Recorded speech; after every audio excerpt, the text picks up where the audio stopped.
આજે રક્તદાન દિવસ છે, જેના અનુસંધાને કલેક્ટર કચેરી અને જિલ્લા વહીવટીતંત્ર દ્વારા પ્રાંત 1માં રક્તદાન શિબિરનું ઓર્ગેનાઇઝેશન કરવામાં આવ્યું છે. આપના માધ્યમથી હું એ જ કહેવા માંગુ છું કે રક્તદાન છે એ ખૂબ જ સેફ પ્રવૃત્તિ છે. એનાથી કોઈનું જીવન આપણે બચાવી શકીએ તો એવા મહાદાન આપણે જરૂર જીવનમાં કરવું જોઈએ.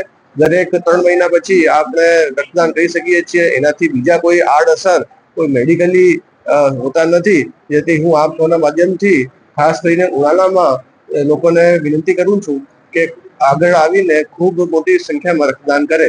સાંજ સમાચાર ફેસબુક પેજને લાઇક કરો, વિડીયો શેર કરો અને વધુ વિગતવાર સમાચાર માટે sanssamachar.net વિઝિટ કરો.